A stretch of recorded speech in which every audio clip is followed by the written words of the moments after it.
Hey guys.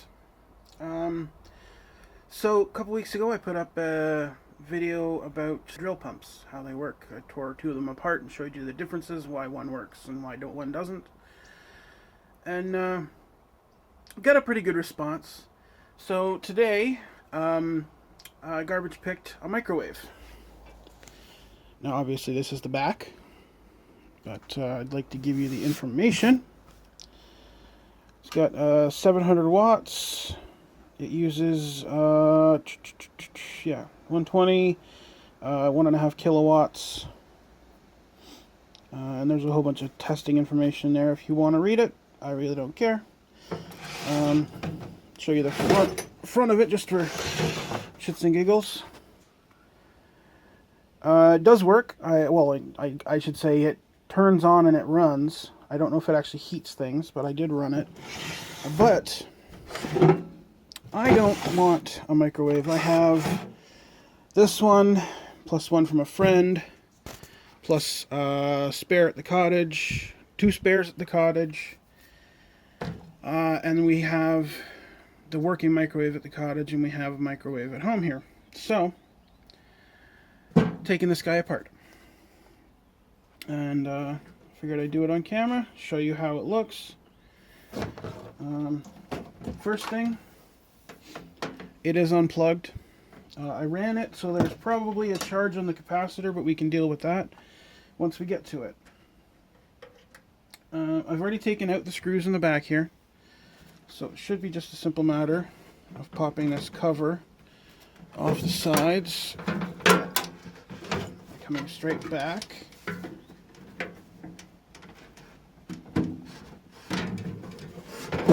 There we go. We got all the good stuff right here. I'll just take and point this down a little bit. So, quick overview. We've got our control panel. We have a fan. Very obvious stuff right there. Down here is the capacitor I mentioned a second ago. I'll bring you down and show you that.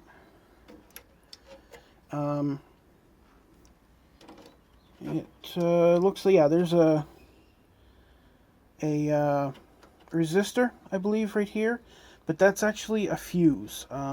Typically they use that as a fuse to make sure nothing is damaged. You can replace that if you need to, but most people don't. And then these are the guts of the machine. Well, not exactly. The guts of the machine are up here. This is a transformer, which converts the 110 volt power into, does it actually have a number? No, it doesn't look like it. I can't really see that with my eye and the camera at the same time, so it doesn't look like it has an actual number, but it's probably up in the, oh yeah, of course, it's what, 800, 700 watts, whatever it says on the back there. So all it does is jump up the voltage, and in turn that knocks down the amperage, and it goes into the magnetron, which heats your food. And that's about it. We have a few sensors, we have a few other things on this panel, but most of them are inconsequential. We have our light switch over here. We have a control unit. I believe this just controls the fan. And that's about it. So, let's start tearing this thing apart. We'll pull some components off of it. I'm going to let the camera run, but I'll probably cut the video to make it a little more interesting and less tedious. So, look forward to that, I guess.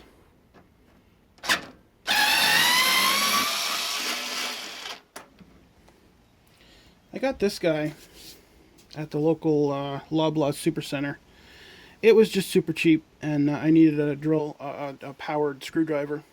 The first, probably third time I used it, first job, third time I was using it on that job, I stripped out the inside, so I've had to repair the inside of this gearbox. But it's worked well ever since. I don't want to cut any of these wires because I actually do want to use this panel for something.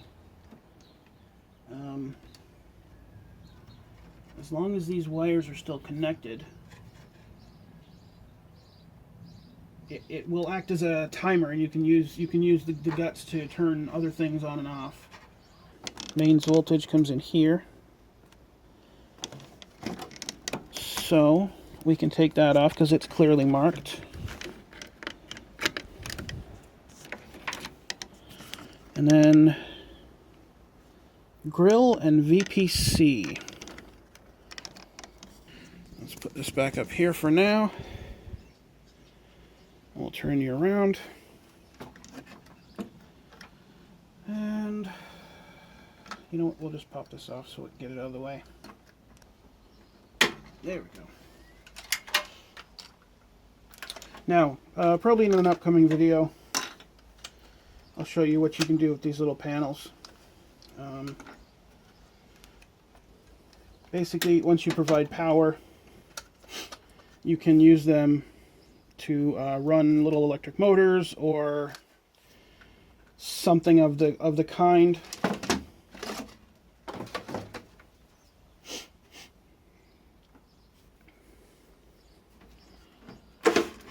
Next, I think I want to get the transformer out of there.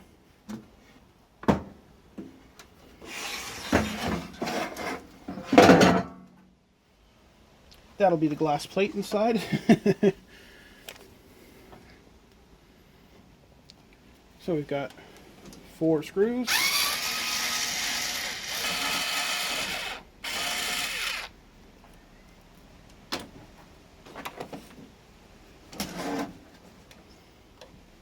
Yep, that should be everything.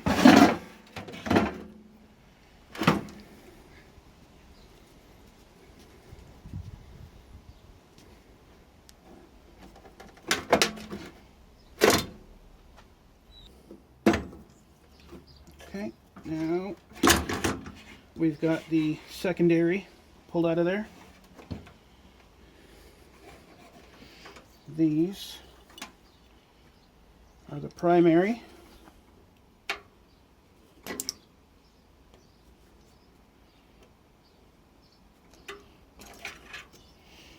And there's our transformer. Give you a peek at that for a minute.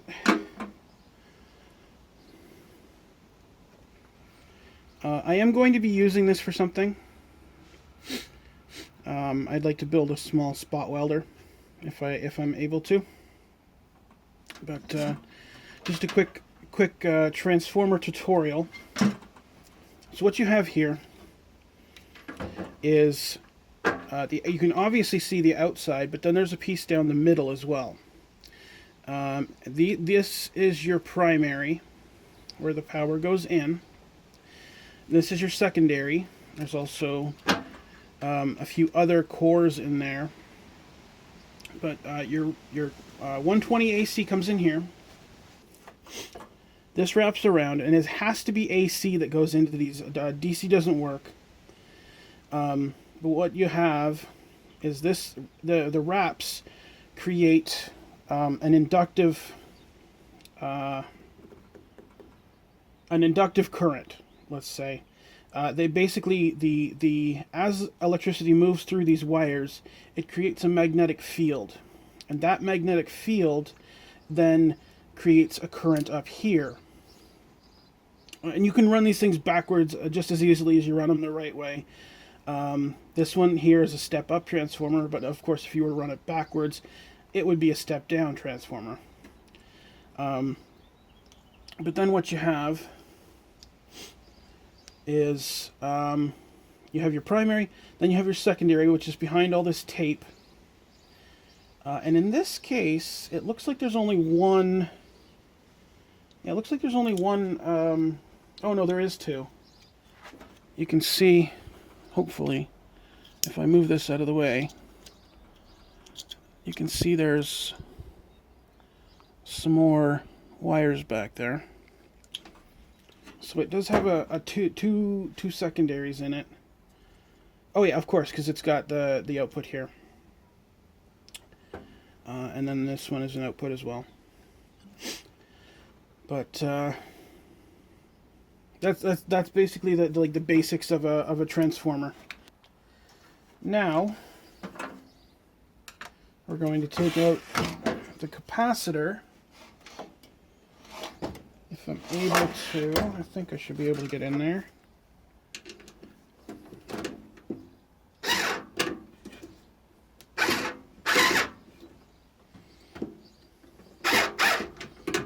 There we go.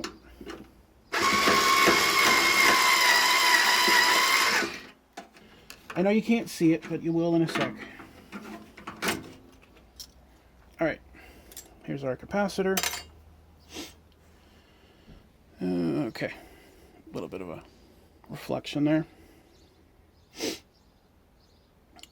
2000 volts AC, 0.8 microfarads. That's lower than I expected. I expected 3 or 4 microfarads. And then this guy here, it's just a, just looks like a big resistor. I'm not familiar with resistors of that size, but basically all this is you have your 2 poles, and inside these 2 poles are connected to, basically the easiest thing to imagine is a piece of tin foil with a piece of plastic sheet and then another piece of tin foil. So you have basically a sandwich, and then you roll that up, and that's basically what you'll find inside here. I don't understand the physics behind it, but that will create a fairly efficient storage device. It's not incredibly powerful, but the great thing about capacitors is they charge really quickly and they discharge really quickly. But that's the basics of a capacitor. Next thing I'm going to try and get is the rotating motor down here. I don't think I can pull this panel off.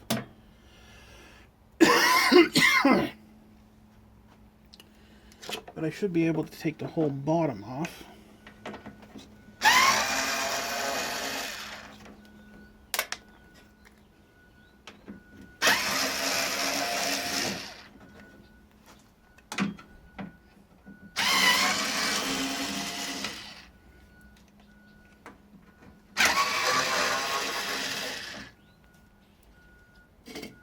My neighbor who drives a school bus just got home. I don't know if you heard that beeping, but that's what that was. Come on. Uh-oh.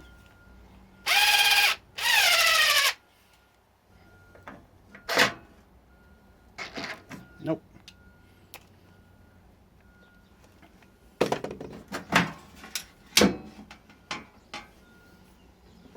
Well, I think that's good enough. You can see that, right? My drill here is running out of power.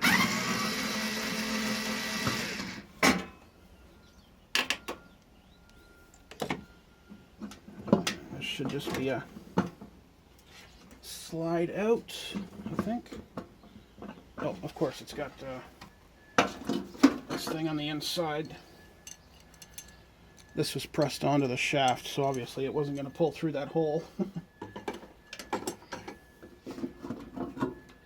All right.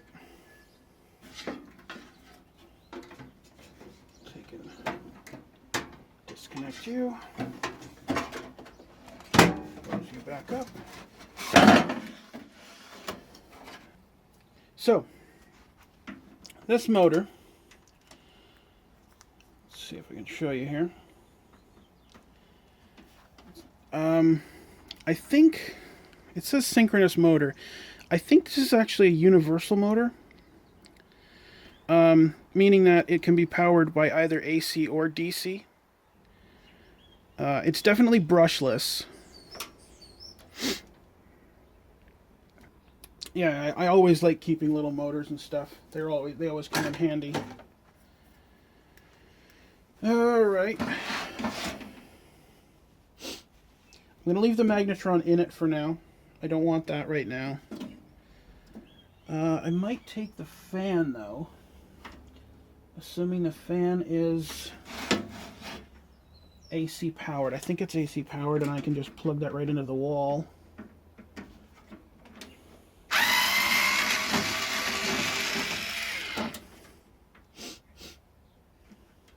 Is this all one unit? Yeah, it looks to be.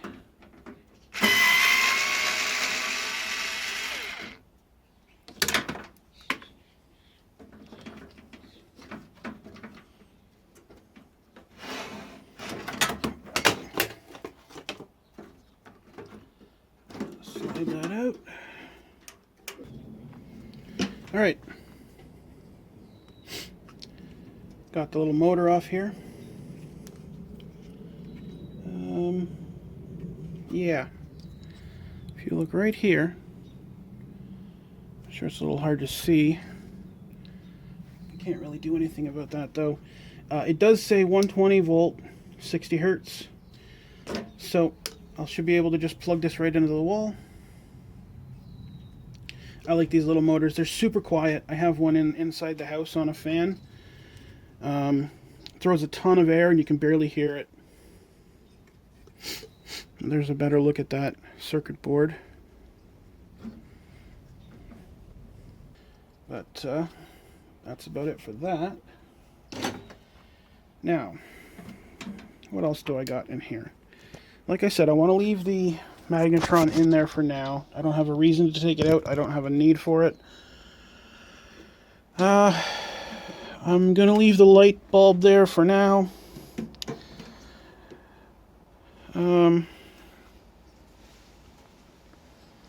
Might take the switches.